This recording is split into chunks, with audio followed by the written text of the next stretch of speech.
My fellow Americans, I'm speaking to you tonight from the Oval Office. Before I begin, let me speak to important news from earlier today.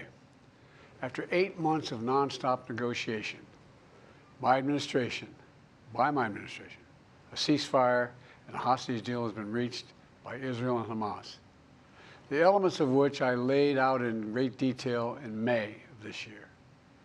This plan was developed and negotiated by my team and will be largely implemented by the incoming administration. That's why I told my team to keep the incoming administration fully informed, because that's how it should be, working together as Americans.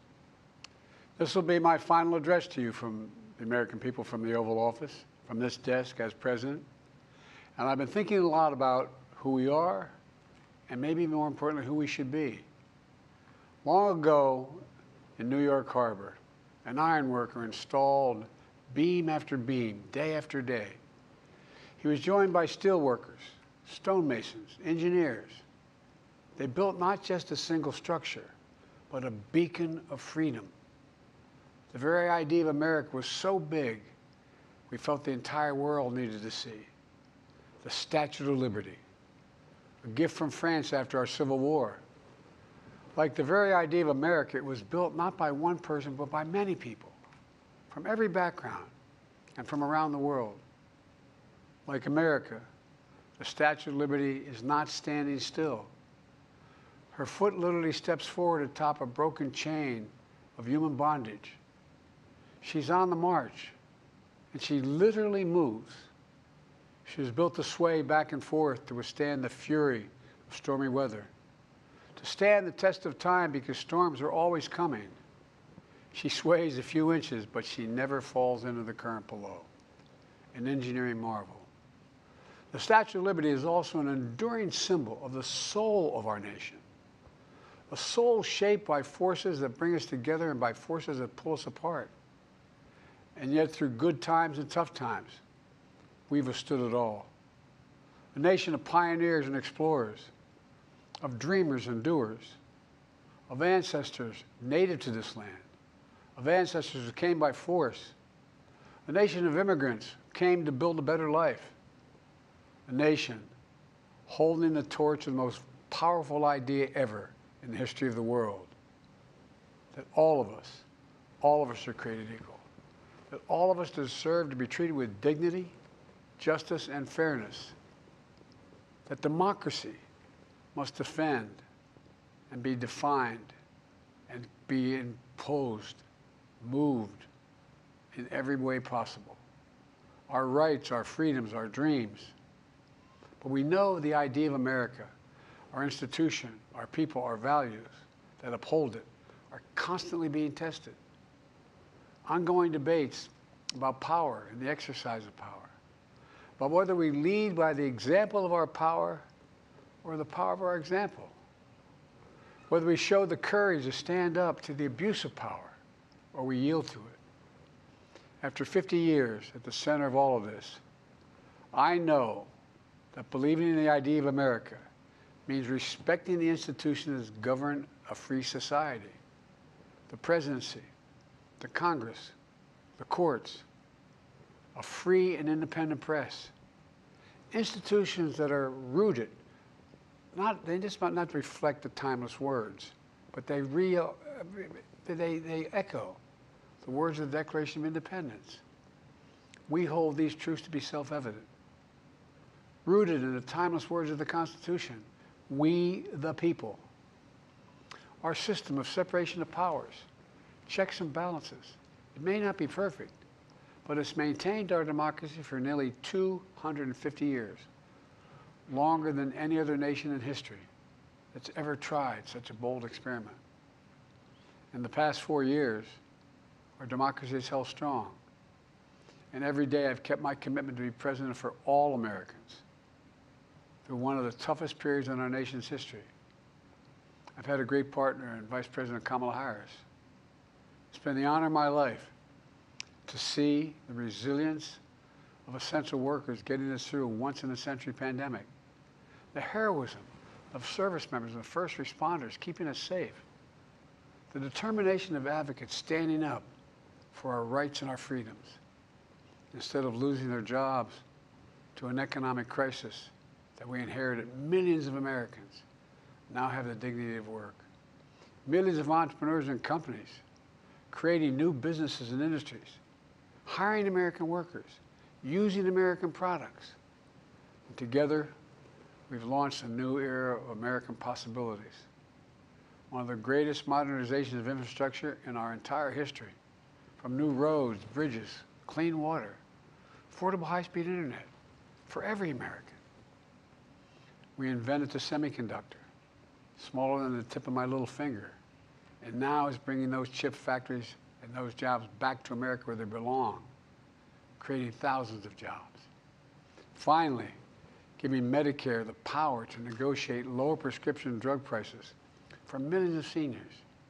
And finally, doing something to protect our children and our families by passing the most significant gun safety law in 30 years and bringing violent crime to a 50-year low, meeting our sacred obligation to over 1 million veterans so far who are exposed to toxic materials, and to their families, providing medical care and education benefits and more for their families. You know, it will take time to feel the full impact of all we've done together. But the seeds are planted, and they'll grow and they'll bloom for decades to come. At home, we've created nearly 17 million new jobs, more than any other single administration, single term. More people have health care than ever before. And overseas, we've strengthened NATO. Ukraine is still free. And we pulled ahead of our competition with China, and so much more. I'm so proud of how much we've accomplished together for the American people. And I wish the incoming administration success, because I want America to succeed. That's why I've upheld my duty to ensure a peaceful and orderly transition of power, to ensure we lead by the power of our example. I have no doubt that America is in a position to continue to succeed. That's why my farewell address tonight, I want to warn the country of some things that give me great concern. This is a dangerous and that's a dangerous concentration of power in the hands of a very few ultra-wealthy people. And the dangerous consequences if their abuse of power is left unchecked. Today, an oligarchy is taking shape in America of extreme wealth, power, and influence that literally threatens our entire democracy, our basic rights and freedoms, and a fair shot for everyone to get ahead.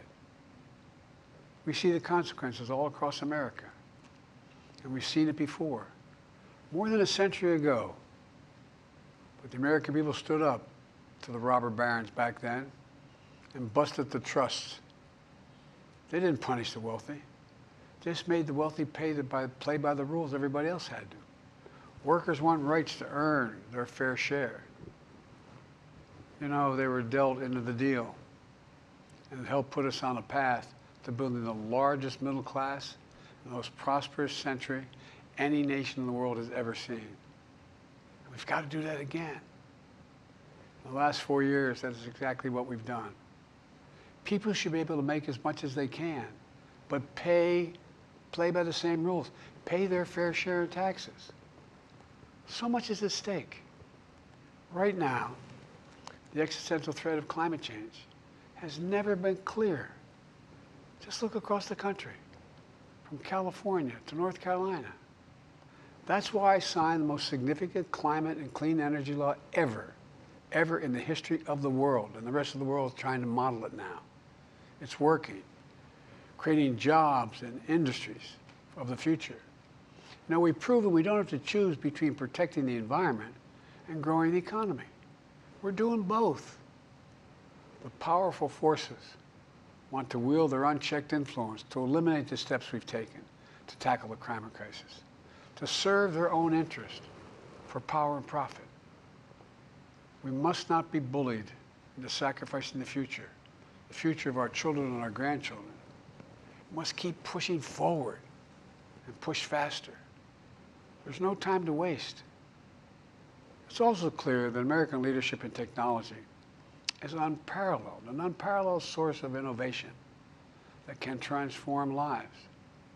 We see the same dangers of the concentration of technology, power, and wealth. You know, his farewell address, President Eisenhower spoke of the dangers of the military-industrial complex. He warned us then about, and I quote, the potential for the disastrous rise of misplaced power, end of quote. 6 decades later, I'm equally concerned about the potential rise of a tech-industrial complex that could pose real dangers for our country as well.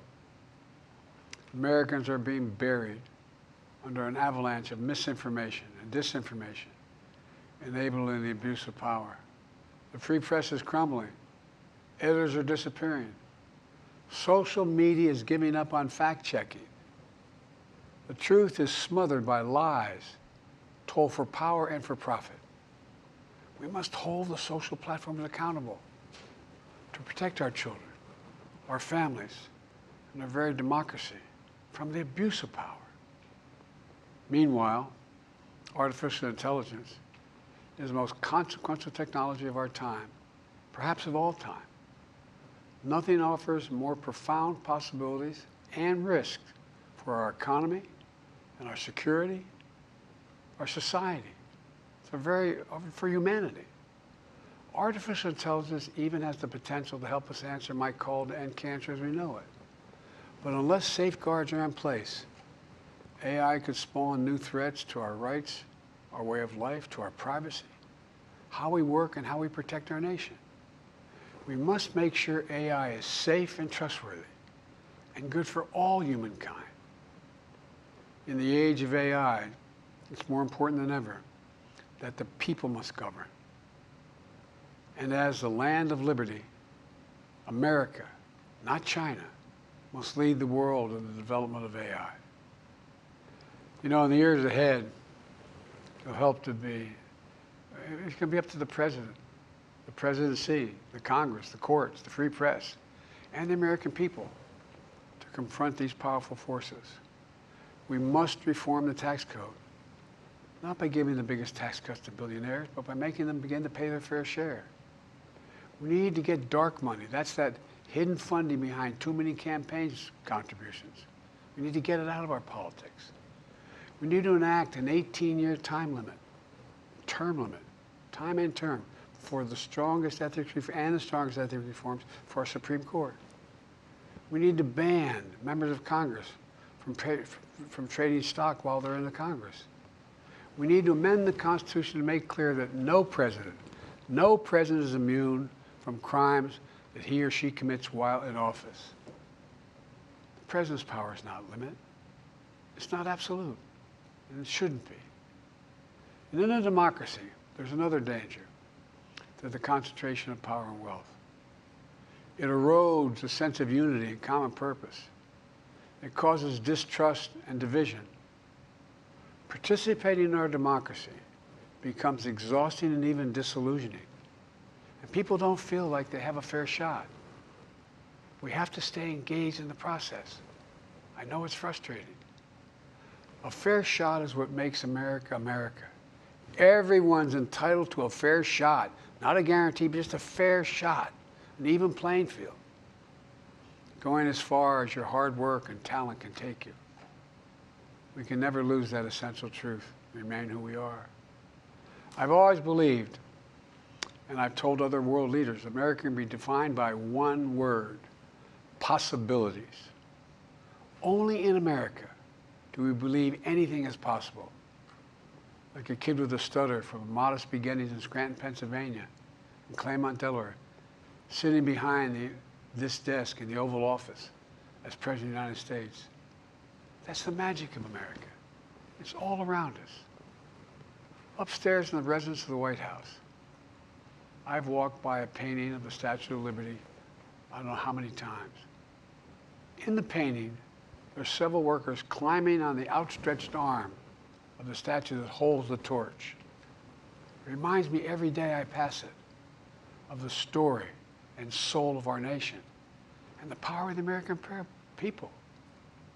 There's a story of a veteran. This is a veteran the son of an immigrant, whose job was to climb that torch and polish the amber panes so rays of light could reach out as far as possible. He was known as the keeper of the flame.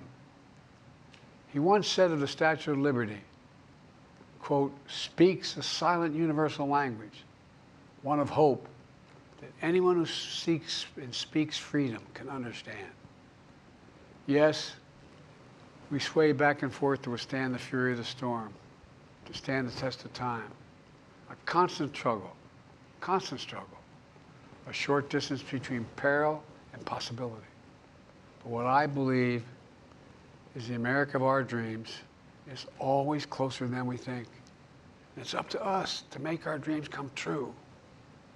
Let me close by stating my gratitude to so many people, to the members of my administration, as well as public service and first responders across the country and around the world. Thank you for stepping up to serve. To our service members and your families, it's been the highest honor of my life to lead you as Commander-in-Chief. And of course to Kamala and our incredible partner, the historic Vice President. She and Doug have become like family. And to me, family's everything. My deepest appreciation to our amazing First Lady who's with me in the Oval today, for our entire family. You're the love of my life and the lives of my love. My eternal thanks to you, the American people. After 50 years of public service, I give you my word. I still believe in the idea for which this nation stands. A nation where the strength of our institutions and the character of our people matter and must endure. Now it's your turn to stand guard. May you all be the keeper of the flame. May you keep the faith. I love America. You love it too. God bless you all. And may God protect our troops. Thank you for this great honor.